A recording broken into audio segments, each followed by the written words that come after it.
We're here at the Big South Spring Meetings with the men's basketball coaches meeting recap. Joining me is Ritchie McKay, head coach at Liberty University. Coach McKay, first off, summarize what the coaches talked about this week and what some of the hot topics were. A lot of good discussion, Mark. We obviously were excited about the competitive nature of our league this past season, and moving forward, I think some of the big topics were in scheduling. How do we continue to advance the brand of the league, the quality of play, as well as retention? It seems like there's a lot of poaching going on with relative to transfers. So really good dialogue, and I think we come out of here with some ideas and suggestions that may help us grow our programs individually. And you just came from a meeting with the athletic directors. What were some of the topics talked about with that group? Yeah, a lot of discussion again on transfers. I think for us as a conference, we lost some really good players this year. Dylan Smith and Sutton from Asheville, Deshaun Murray, one of the best power forwards in the region probably. We lost Evan Maxwell as a transfer.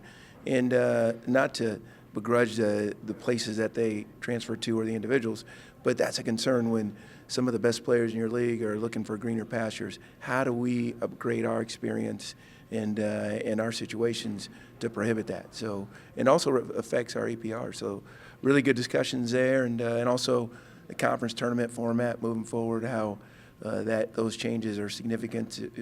They're significant really in not so much in May, but in June, but in March we're all going to be talking about it and striving for that positioning, if you will.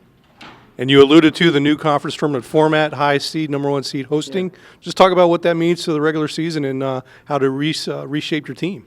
Well, I think it puts a great deal of emphasis on trying to reward the regular season champion. When you get a chance, an opportunity to play home games during the conference tournament. I was in the league 7 years ago, when we had that format, and it's a great advantage for the program that earns the privilege to host. So I think we're all excited about that, and again, much more so when conference play starts. But I think going forward, it'll be great for our league to possibly send the number one seed or the team that won the regular season, maybe give them a chance, an opportunity to get a higher seed in the NCAA tournament and hopefully win in advance. And next year, moving to an 18-game conference schedule, double round robin. Just first time we've had that in a while in the Big South. Just what that means as well, playing everybody twice. Yeah, it's much more equitable than in years past because everyone plays the same roster of opponents, which I like. And I think it creates some rivalries for the fans and maybe heightens them a little bit too. So we should see maybe a jump in attendance and just a more fair system that I think again will be reflected in the seed that you earn during the conference play. And last question, just anything from a national standpoint in regards to the game of men's basketball, things that we can see on the horizons. Again, I think there's with the Power Five and in the direction that it seems we're trying to take care of student athlete welfare and fairness to them.